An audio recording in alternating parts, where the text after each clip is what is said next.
دووبارە سڵاوتان لێبێ ئازیزان. تەوری ئەمجاری بەنامیماکی خەڵک تایبەتە بە خاننشینان و ژیان و گوزەرانیان. ئایا ژیان و گوزەرانی خاننشینان لە چه ئاستێکدایە بەتابەتی کە زۆر جار دەبیستین ئەوانەی کە خاننشین دەکرێن ڕخنە لەوە دەگرن کە موچەکانیان کەمە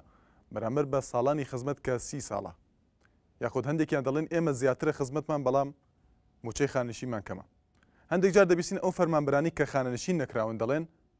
ئەو ساڵانەی کە تەرخان کراوە بۆ خاننشینکردن کەمە کە 30 ساڵە. کەواتە تەوری ئەمجاری بەنامیماکی خەڵک تایبەتە بە خانەنیش ڕەوشە ژیانی. ناوبڕێکی کورد و پەیوەندەکانتان وەردەگرین. دووبارە سڵاوتان لەبێ ئازیزان، بڵێ تەوری ئەمجاری بەرنامەکەی خۆتان مایکی خەڵک تایبەتە بە خانەنشینان و ژیان و گوزەرانیان. ئایا ژیان و گوزەرانی خاننشینان لە چه ئاستێکدا؟ بڵێ دیارە بەپێی ساڵانی ڕابردوو پێشتر کە ئەو تەمەن یاخود ساڵی تەمەن کە تەرخان کرابوو بۆ خاننشینکردن 65 ساڵ بوو، بەڵام ساڵی پار بەپێی بڕیارێکی پەرلەمانی کوردستان بڕیار درا کە ببێ بە 63 ساڵ و تا ئێستا ئەوەی کە پێی دەڵێن ئسمی یاخود ساڵانی خزمەتی ئەو فەرمانبەری کە خاننشین دەکرێت 30 ساڵە. هەندێک جار دەبیستین ڕخنە هەیە لە موچەکە کەمە و هەندێک جار دەوتێت ساڵانی خزمەتی فەرمانبەران زۆرە بەڵام موچەکانیان بەپێی ئەو ساڵانە کەمە و هەندێک جار دەبیستین کە ڕخنە لە شێوازی دابشکردنی موچەی خاننشینان دەگرێت. دیارە ئەو لە پەیوەندەکانتانە دەتوانن ئاماژەی پێ بکەنەوەها لەسەر تۆری کۆمەڵاتی فیسبوک، لینکی ئەنارتی لەسەر تۆری کۆمەڵاتی فیسبوک بە ناونیشانی facebook.com/naliatv دەتوانن ڕاوتی بینی و سەرنجەکانتان بنێرن. بەڵێ یەکەم پەیوەندیمان محەممەد لە سلێمانی. سڵاو لێ بە کاک محەممەد فەرموو. ئێوارەت بە زۆر سپاس دەکەم. بەڵێ لەسەر تەوەرەکەتان بەڵێ ئێمە ئەتوانین بڵینکەوە خانەنشین کارێکەکەەوە ئەگەر حکومەت بیکات ئەگەر درەنگ بێت یاخود دوو یاخود چەند ساڵ ئەوە گرنگ نییە. گرنگ ئەوەیەکەوە ئەو کەسێکەوە خانەنشین ئەکرێت لە دوای خانەنشینەکەی ئاخۆ توانای هیچ کارێکی ئەمێنێت، چکە زۆر جارە ئێمە ئەویستینکەوە ئەو خانەنشینە بە شێوەیەکی زۆر ئەتوانین بڵێنکەوە ئەو بجەیکەوە بۆیان تەرخان دەکرێت پارەیەکی کەمە و بژێویشیانیان ناتوانێت دابین کات. بۆیە لە دوای خانەنشینکردنی ئایا دەتوانێت پەنابەرێ بۆ ئیشێکی کە لە وڵاتی ئێمە خانەنشینێکی کەم هەیە لە بەهۆی کورتبوونەوەی ژیانە. هیوادارم بەوەیکەوە حکومەت بتوانێت پارەیەکی زیاتر تەرخانکە بۆ ئەو کەسانەی کەەوە خانەنشین ئەکرێن تاوەکو بژێوی ژیانیان لە دوای خانەنشینکردنیان باش بێت. بەڵێ کات پێویست بەوە نکاتەوە بچێت بە دوای ئیشێکی دیکەدا بگەڕێت. بەڵێ زۆر سپاس بۆ محەممەد لە سلێمانی. بەڵێ دەچینە لای نارنجخان لە قەڵازی. سڵاو لێ نارنجخان فەرموو. ئێوارەت بە زۆر سپاس دەکەم. بەڕاستی تەوەرێکی جوان تەڵژارتووە، دەست خۆش. زۆر سپاس دەکەم. بەڕاستی خانەنشینان زۆر کەم دەرامەتن. تۆ بینی خانەنشین زۆر پاش ئەو هەموو خەباتە زۆرەی ئەبینین ئێمە خانەنشینان خاننشینێکی وایان بۆ نەبڕاوەتە وڵی ئینسان پێی حی بە باسی بکە. من ساڵباوکم هەیە مانگی 150,000 وەردەگرێت. سەڵتان چییە بە بزانام چ کوڕەمان سوورێک بە 150,000 دینار مانگی بەڕێوە چێ. هیوادارم ئێمە حکومەتی هەرێمی کوردستان جیاوازی نەکا لە نێوان ئەو هەموو چێ. ئێمە بینین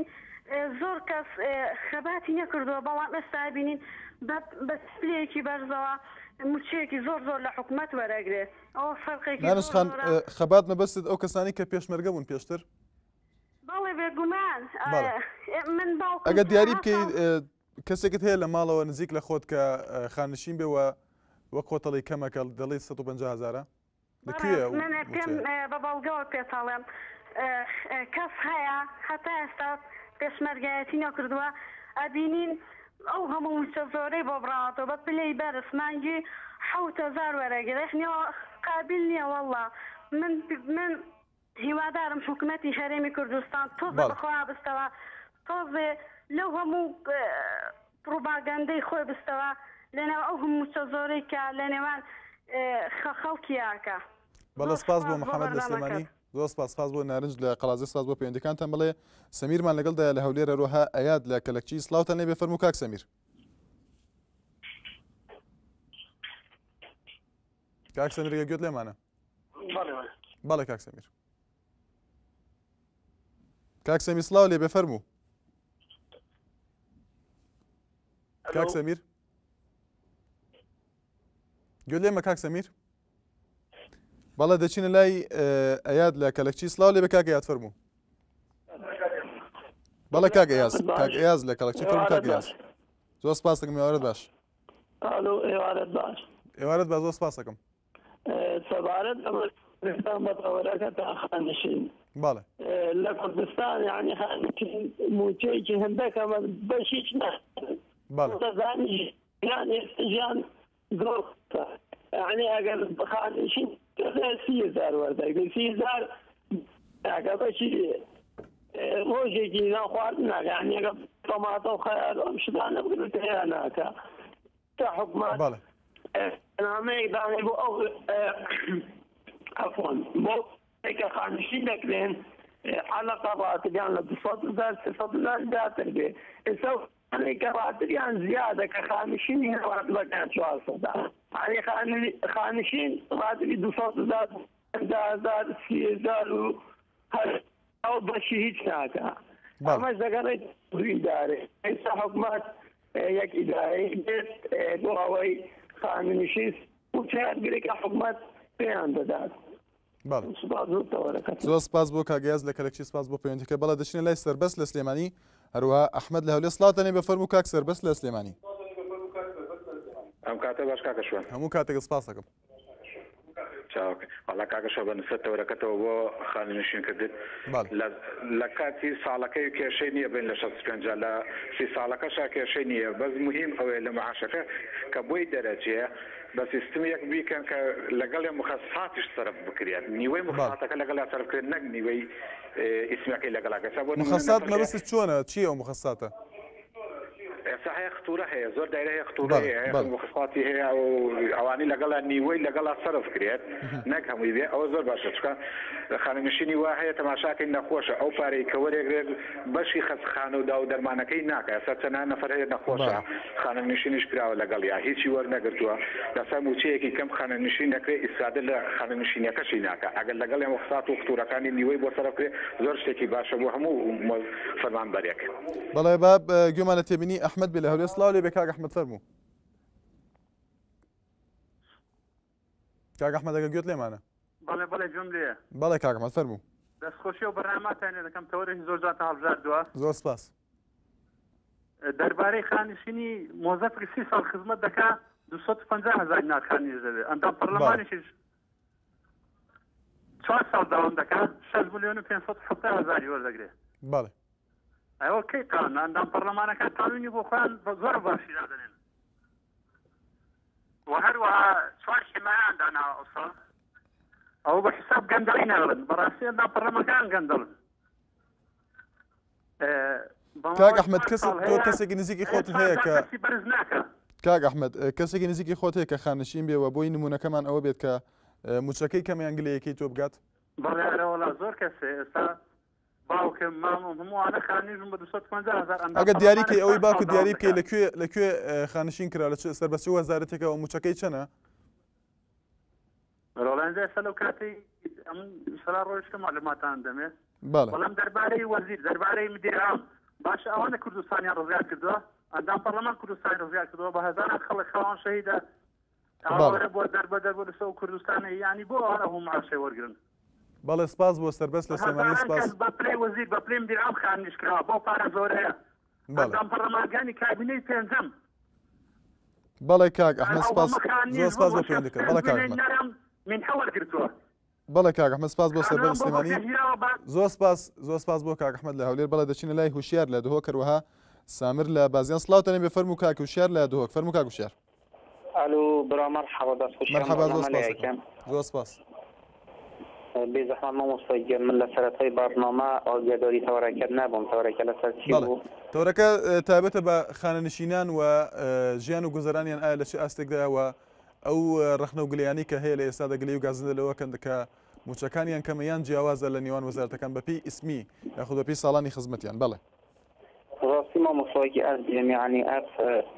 شتێتا بەحەسێن نسبەت خانەنشینەوە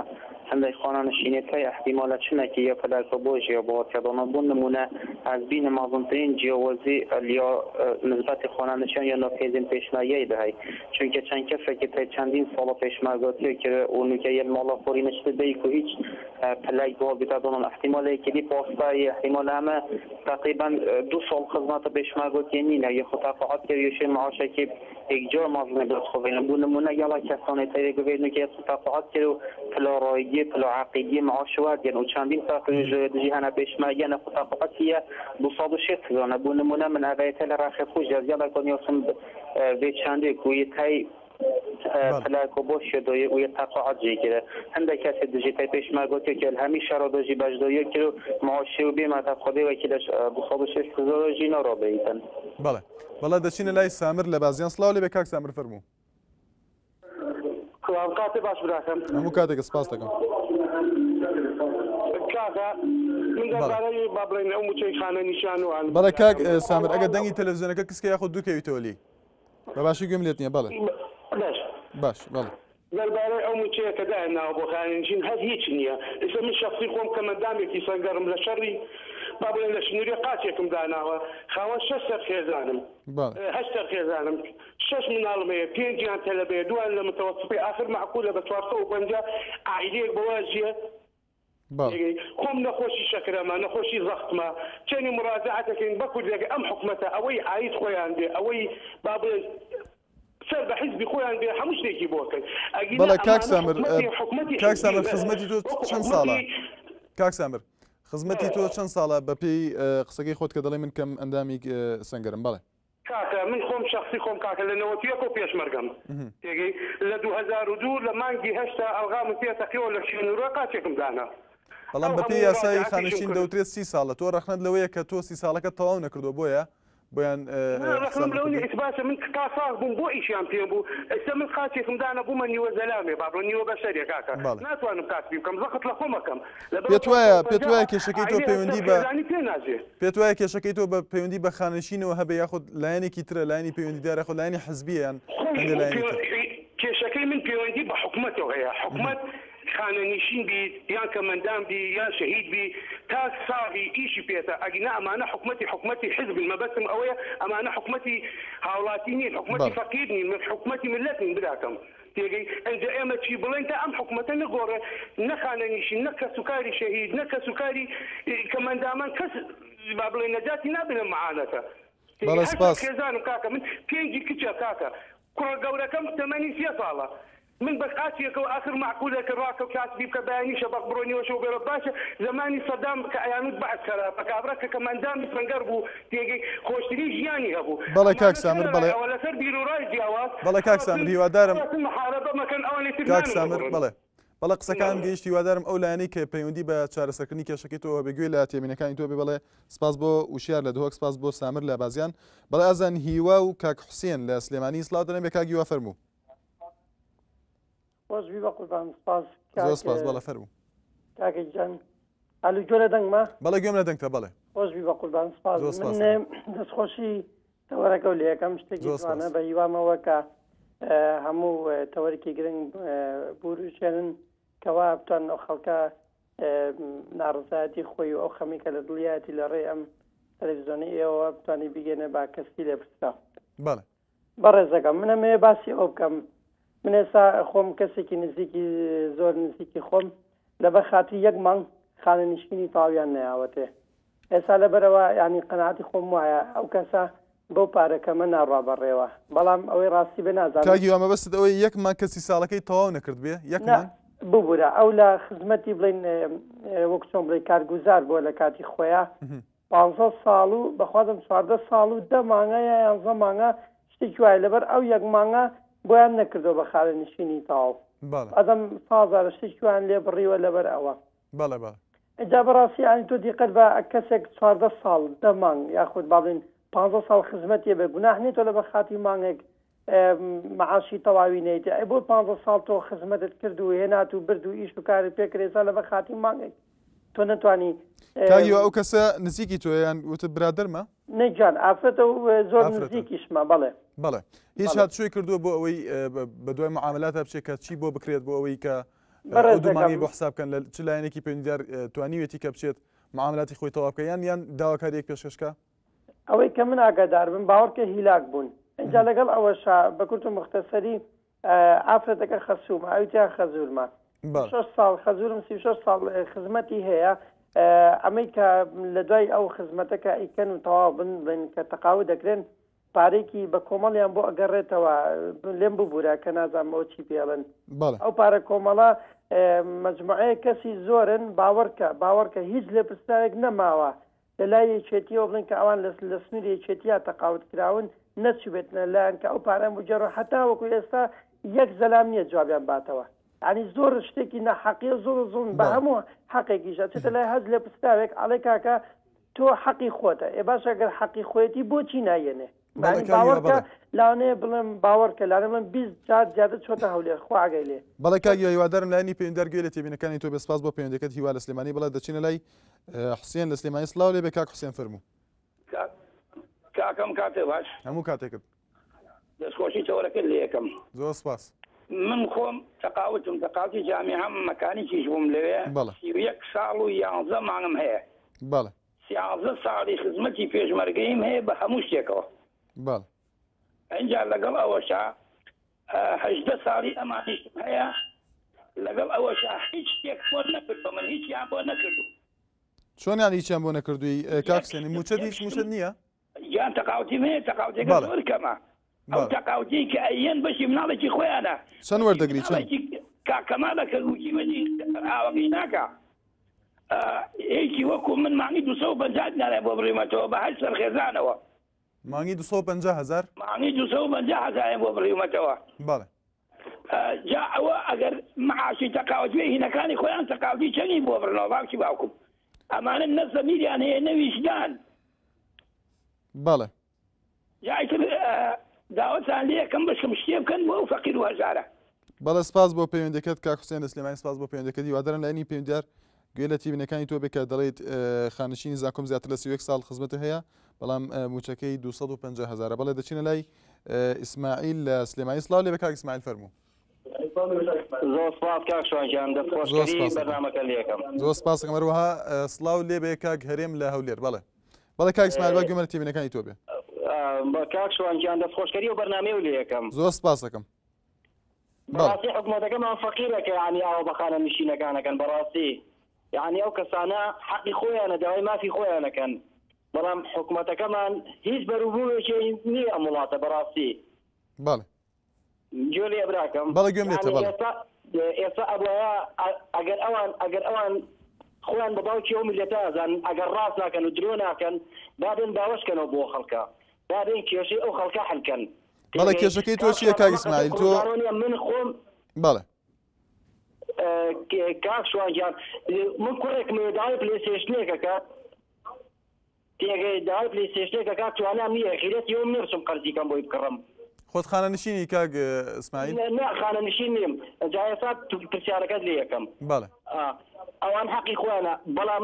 من مەمنونی ئێوە بم وەکو کەناڵی نالیا یعنی کە ئەو کەسانی کە ینی هیچ موچەیەکیان نییە هیچ معاشێکیان نییە وەکو هاوڵاتیەک تێگەی یعنی ئێمەش کوردین تێگەی ئێمەش حەقمان بەسەر ئەم خاکەوە هەیە ئێمەش حەقمان بەسەر ئەم وڵاتەوە هەیە یعنی بۆ ئەبێ ئەوان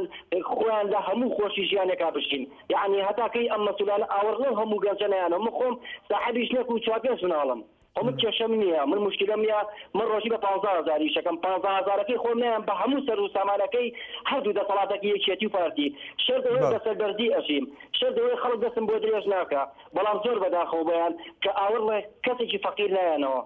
کۆمەڵێک کەس یارمەتی منیاوە کۆمەڵێک کەس یارمەتی منیاوە هۆدەیەکم کردووە لە بەڵێ کاک ئیسماعیل سپاس قسەکان گەیشتن بەڵێ دەچینە لای هەرێم لە هەولێر سڵاو لێ بە کاگرێم فەرموو کاگرێم گوێت لێمانە بەڵێ گیان گوێم لێتە بەڵێ کاگرێم بەڵێ فەرموو کاتتان باش دەستخۆشی لە بەرنامەکەتان زۆر سپاس دەکەم زۆر سپاس بەڕاستی بەرنامەیەکە جێگای سرندا سەرتا دەمەوێت لەوە دەست پێ بکەم ئەو خەڵکەی تەلەفۆن دەکات هەمووی گلەی لە حکوومەت و دەسەڵات و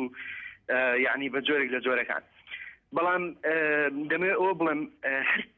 هەر تاکێک لەو کۆمەڵگایە ئێمەدا چای پڕما بێتەوە چای ئینسانی یعنی هەتا پارەی بێتە دەسەتاوەکو زیاتر موچەکەی زیاتر بێت چاوی زیاتریە ینی هیچ کەسێک نییە لەو دنیادا بڵێ من تاو قەناعەتم هات ئەوە یەکێکە لە کێشەکان کێشەشکی ئەوەیە کێشێشکە ئەوەیە کە زۆربەی زۆری بڵێ خەڵکەیە لە خاننشینیدا جیاوازی هەیە لە موچەکەیدا ئەواندا لە حکومەت ڕازی نیە لەو جیاوازی کە جیاوازی لە بینی موچەکاندا دەکرێت کەسێک زۆر کەمە کەسێکی زۆر بەزە لەوانەیە کەسێک هەیە خاوەن حەق و خاوەن نافا بەڵام کەمترە لە یەکێک کە ئەگەر نمونەیەک هەیە خزمێکت کەسێکی نزیکت بۆی زیاتر نمونونەکە ڕوون بێتەوە زۆر جار هەیە بە پێی پلەی فەرمانبەرەکانە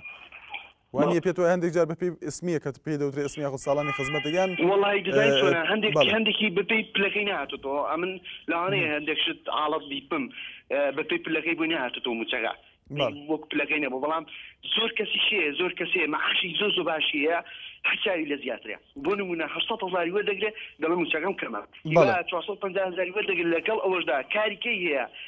کاری باشی مەعاش کەشی هەیە چاوی لێ زیاتریش بکرێ خاننشینەکەی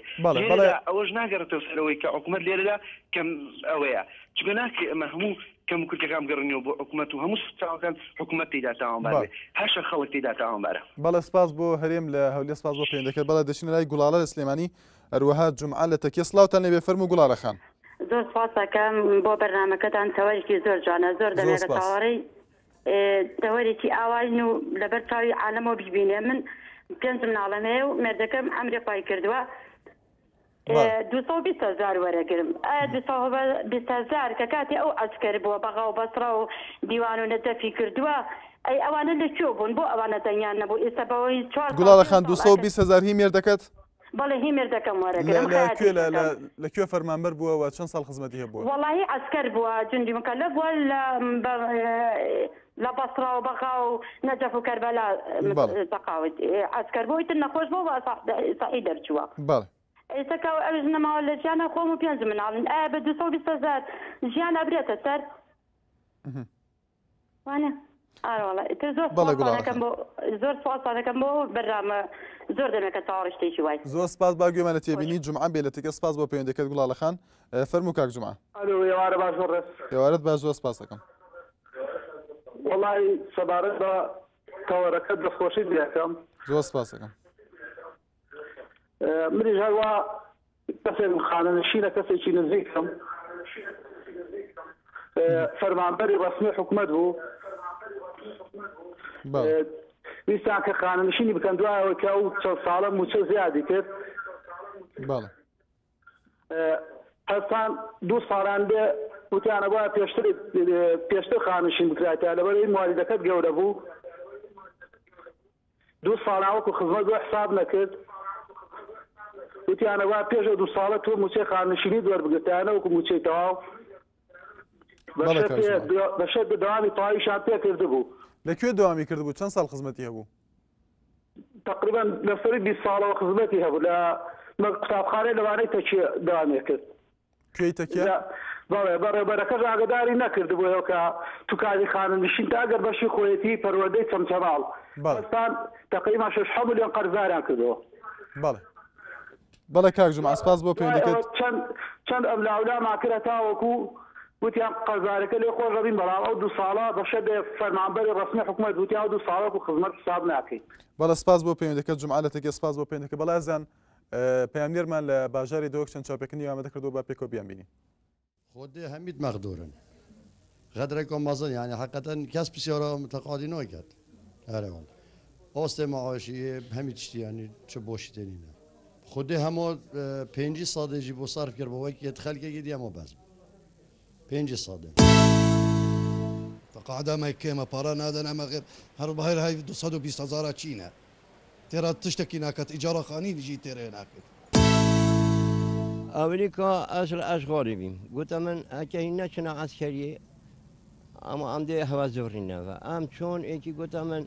ادبك على زي كذا مهبلين همي زفرين بيشتنجي هبلين زفرين همي اشوف قلت بروح على مثلا انا باني همي زفرين قلت على زي كيف كشينا اربيل مكشاندا اربيل پارتی و اینکتی ابی ما بین آوان خوش بی اوجی پیش بی هر رو داشتم دیبرا پانی تا هو گود بیا ولا امرنینه امرنينا ديما بزفرين بوشنا منا زفرين ماني اجمج قال خدمته هاي قلت خدي بيد خدمته فقيري بيدا جرن ي تقاعد بوزيدا كاد ي تعينو ذهبا يعني مروي قطع اكو فيجن خذون امكانيات محتاجين دعموا بيدا جرن لازم دعموا طبقة بني بيدا جرن يعني بجيد اوجي بجيد باقي هر مواطن هاي اوجي موافق هاي موافق مواطني موافق انساناتيه هاي فيج هميدو و دعمو مروي فقير بيدا جرن مروي كافتي بيدا جرن يعني باشا هم دي بيجن بوي وي وزيري ان وي كابراي او كسكي كو اف بارا داناي بو في تقاعدي اري او بارا طب خديك دي تيرا عائلوي خضرواتي بتنكتن اري باشا ما في فقيري جي دلوي ناشتا كيلوكا قشتي بو عيالي خوب كريت ان مثلا كيلوكا فيقي بو عيالي خوب كريتن اوي عيالي جي تشافي الخالتي دلوي جي بخص صجيتن ما تشو خدي قبل كات ام كرت لازمه ام همي برای خوب دینا اکودو و دست اکودو بگیرین و هاری کاریا اکودو بکنین. بله ازن فاطمه السلیمانی شاهو لهولی اصلاحات اللي بفرمو فاطمه خان. زور سپاس دکم با او برنامج جوانه لگل رز معبود. احمد نبیتن بسیاری کم هیا. بله فرمو بکرتی بله. ایسا باوچیک بلین نخوشه هیلا کده چکایم وکالتی بکره کی کردو توا. بلین بو مدی شجمان یا مدی ساله. بۆچی کە نزیکی سەری بڵێن مانگی دوانزێت ئەو خانەنشینە داوای ئەو نەخۆشە ئەکاڵێ با بیبینم بۆچی خۆ ئەو وەکالەتی بۆ کردێتەوە کوڕێتی تر پێویست ناکا بیبینێ وەنیە بەڵێ بۆچی داوای لێ ئەکا کە بیبینێ خۆ قەناعەتی پێ ناکا یعنی کە ئەمە کێ داوای کردووە فاتمە خان بۆی دیاریکە کێ داوای کردووە چ بابا لەکوێ داوایان کردووە لە تەقاعودی بەڵێ هلا لفرمانگاکە خۆی وتیان ئەبێ بیبینین بەڵێ موچەی دوو مانگیشمان فەوتا ئێمە وەرمان نەگر بە بۆنەی باوکمەوە زۆر نەخۆش بوو لە جیا کەوتبوو براکەم وەکالەتی بۆ براکەم کردبەوە کە 6 مانگ وەریگرێ ئەو دوو مانگەشی فەوتا بۆ فەوتا بەڵێ بۆ فەوتا بۆ وتیانە بێ بیبینین لەبەر ئەوە بوو بەڵێ ئیتر لە دنیا دەرچوو باوکم ئەنجا ئەو معاشەی کە زیایی کردبوو لە مانگی هینەوە لە مانگی 9 بوو نازم 8 بوو چەنگە بوو ئەوەشمان فەوتا وەرمان نەگەر هەر نەچوین بەلایە بۆچی وابێ ئێستا چارەسەرتان نەکردو تا ئێستا نەخێرتر سەردانمان نەکرد وازمان لێنە هەر کتوب پەس با تەقاعودەکەی ببڕن هەوڵتان نەداوە لە ئێستادا معاملاتی بۆ بکەم بۆی دووبارە بکرێتەوە نەخێر معاملاتمان بۆ نەکردو کە من برایکی نوقسانیشم هەیە هیچ مەعاشخۆر نییە هیچ شتێکی نییە لە داخانە هەر وازم نێوتم با بیبڕن بە تەواوەتی بەڵێ فاتمە خان باوکت خۆ عەفوی کە هیچ باجێکی نەبوو معاملی نەبوو یاخود هەوی نەبوو کە تایبەت بێ بە خانەنشینکردن خانەنشین بوو باجەکەی هەبوو هەویەکە ئەی چۆن هەوێ هەبوو وەکالەتی بۆ براکەم کردەوە 6 مانگ پێم وایە گە سەردانی فەرمانگەکە چارەسەرە کڕیەوە وەڵڵاهی گێرە کێشەیان وتیان زۆرێوێت تااقەتی ئەومانە من خۆم لە دایرەم بۆم نەئەکرا بیکەم براکەی تریشم نەیەتوانی ئەو برایش گەورەکەشم جەڵدە لە یابوو نەیەتوانی بیکات کەواتە بە کورتی داواکاری تۆ چییە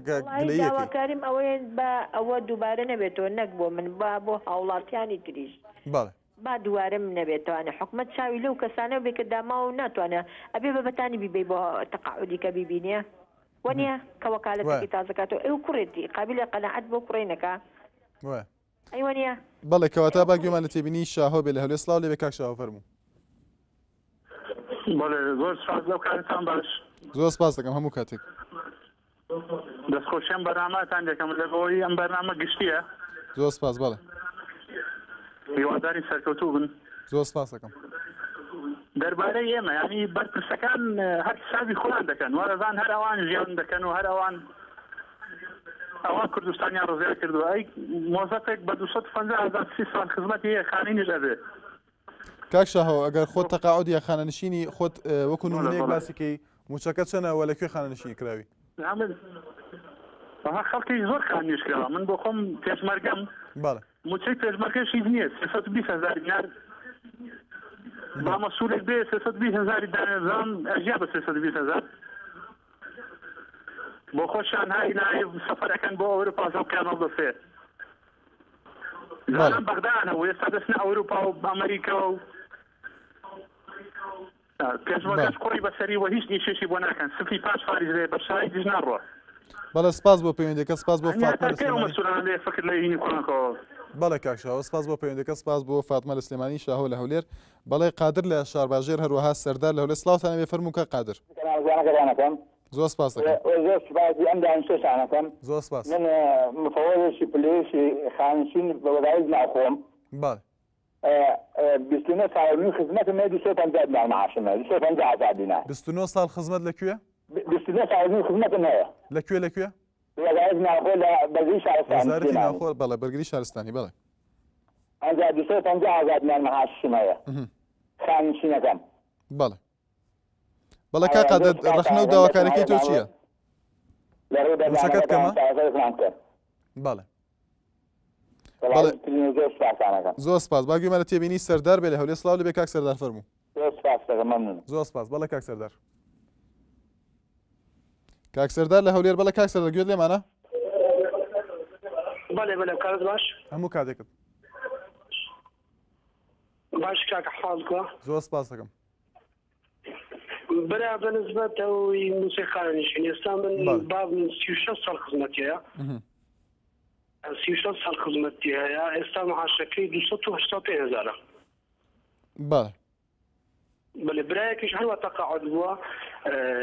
برایەکەمیش نزیکەی نەدەم 14 ساڵ 5 ساڵ خزمەتیە بۆ ئێستا 230,000 معاشەکەی بەنسبەت بابم ئەوەی کە ئەو کاتان لەوە تەوسە دەکرا پارتە زەوی شۆدانە بەڵێ بەلە زەویان لە کاکە زەویدان دەبینی ئەوەی کە کەمتری خزمەتی هەبووە 15 ساڵ 14 ساڵ کە ئەوەی واستەی هەبووە دەبینی خزمی بەرپرسێک بووە خزمی لە هەر شوێنێک کە کەسەشی ناسیە دەبینی هەموو پارتە زەوی وەرگرتیا ئایا ئێستا کەەوە خانەنشین کرایە لە پارتە زەوی دەبەش دەکرێتنە وەردەگرێت ماڵپەشی حەقیقی ئایا وەردەگریاننا ئەین دەبینی ئێستا ئەوەی کە لەگەرەوی هونا کەمتری خزمەتیان هەبووە لە پاشوی چەندە لە پاش ئینتیفاضی کەوازی هینایەوە ناو دەوامی خۆیان دەبینی هەموویان بۆ خزمەت حساب کرا ئێستا 36 ساڵ خزمەت هەیە لە پاش 36 ساڵ خزمەت هەتا ئێستا یەک پارچە حەرجی وەرنەگرتیا ئایا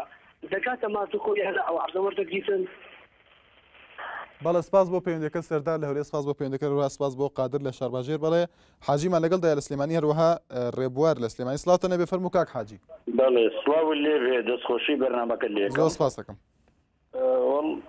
بەڵێ وەڵا ڕەنگە خانەنشین جۆراجۆری هەیە نازانم ڕەنگە خانەنشینەکەی من زیاتر پەیوەندی با بڵین بە حیز بۆ بێ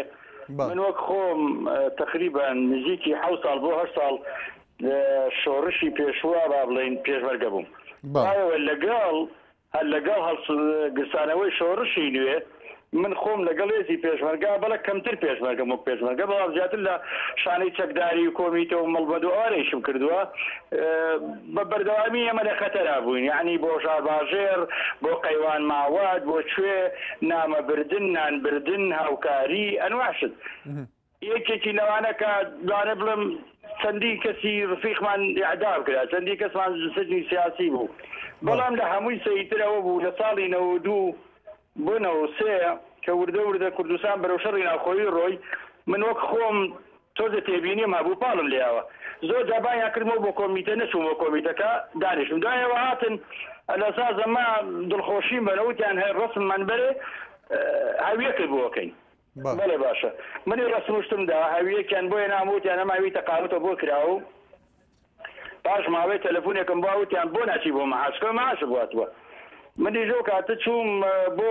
مەعاشەکەم کە چووم وتیان وەڵا کاکە تۆ 200 ئەو کاتە پارەی سیویسری بوو تیان مانگی 250 دینار بۆ بڕات 250 دینار وتیان وەڵا شتم بە خزمەتەکە چەند بۆ نووسراوە چوون بۆ سەر کۆمپیوتەرەکە کاکەیەکی لێ بوو جەنابەت پێم وکا کە تخوا عەزیز نەبێ ڕقەمی ئەوی منی لێ بە بزانە من چەند خزمەتم نووسرا وتی وەڵا 15 ساڵ باش کاکە 15 ساڵیش بێ خۆ من بە بەردەوامی هەدا ئیستێژ لە خزمەتی ئەم خاکواوەیەم یەک سەعات دانەبراوم لە ڕووی ئیشوکاری سیاسی بەڵام 250 دینار بەڕاستی شەرمە بۆ من وەرگرم بەڵێ کاک حاجی بەڵێ کاک حاجی وەرەگرم بەڵێ کاک حاجی بوو بەرە دیارە دەرفەتە بێدا کە قسەکانی خۆت کە سپاس بۆ پەیوەندەکەت حاجی لە سلێمانی دیارە کاکرەبوار لە سلێمانی پەیوەندەکەی پچڕە هیوادارم ئەگە بتوانین لە کاتێک درا پەیوەندی بکاتەوە بەڵێ ئەزان وچانێکی کورت و بەردەوام دەبین لەگەڵتان. دووبارە سڵاوتان لەبێ ئازیان بەڵێ ئیقبالمان لەگەڵدایە لە هۆرامانەوە هەروەها باخان لە سلێمانی. سڵاوتان لەبێ فەرموو کاک ئیقبال. ئەم کاتەوە باش هەموو کاتێک سپاس دەکەم. قوربان وەڵی من مشکلەیەکی خانەنشینم هەیە 2002 پاییزیان کردین بە زۆر 200 کەس بوون پێش کەوتنی سەدان من 28 ساڵ خزمەتم هەیە لەو کاتا عەرزەیان تەوسیع کرد وتم دەرم مەکەن پاییزم مەکەن با عەرزەکە وەرگرم قبوڵیان نەکرد ئێمە کەسانێ بوون کاتێ بوو ئەوان سەر بە دەسەڵات حیزبی سەرەکی نەبووین لە سلێمانیا. لەکوێ خزمەتە هەیە کاک ئیقبال؟ لە ڕێگەوبان. ڕێگەوبان بەڵێ. بە ئیجباری کردینیان بەڵێ باشە قبوڵمان کرد و وتمان مادەم وایە ئیجباریە و بە زۆرە با بڕۆین. لە دوای فترەیەک کە سەدام کەوت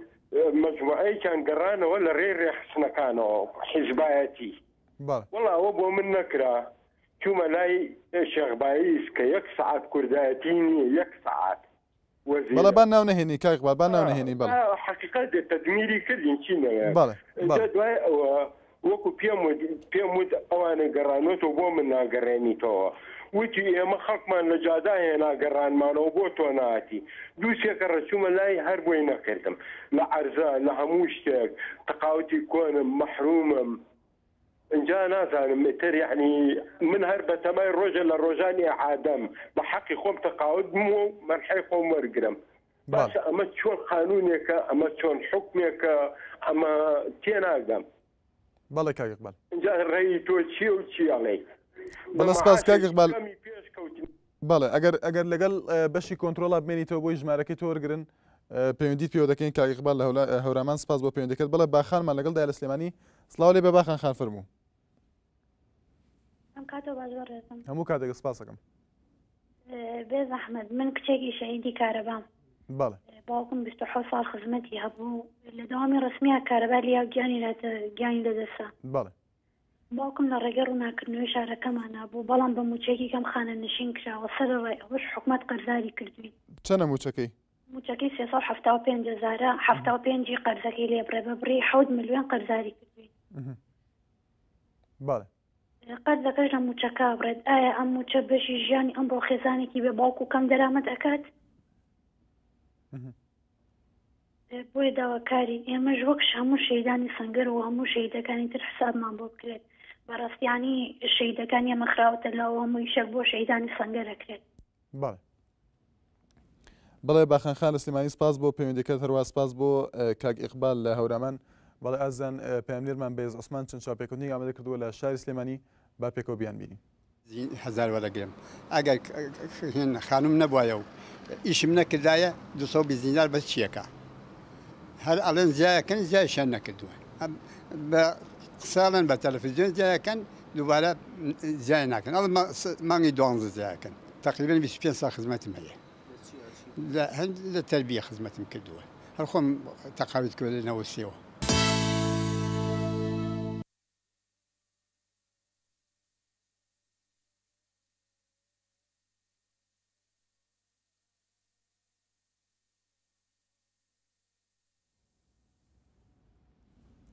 بەڵە ببورن دیارە ئەو چاوپێکردنەی پەیامنێرمان بێز عوسمان دیارە لە ڕووی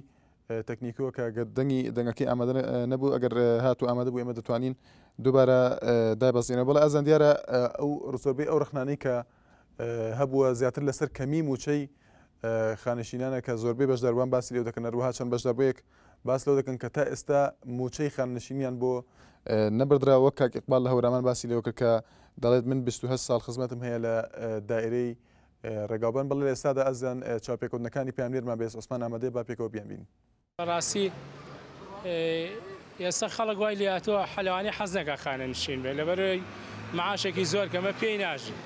سەکە باز لە وڵاتانی دەرەوەکەین کە خەڵک خانە نشین نەبێ ئیسراحەت دەکات چێتە ژیانێکی خۆشەوە سەفەرەکە سەفەری دەرەوەکە بەڵام سەرەکەی لە وڵاتێمە کە کەسێک خانە نشینە بێ بەڕاستی بێپارا بێ ینی ئەوە نییە کە پێ بژی ماڵ و مناڵی پێ بژێنێ تەنانەت خۆشی پێناژی لەبەرە معاشێک کەمە بە 30,000 50,000 خەڵک یاسا ناژێ گە بتێ بە ڕەفایەت بشی بەڕاستی مانگی 1 ملیۆن دینار هەیە.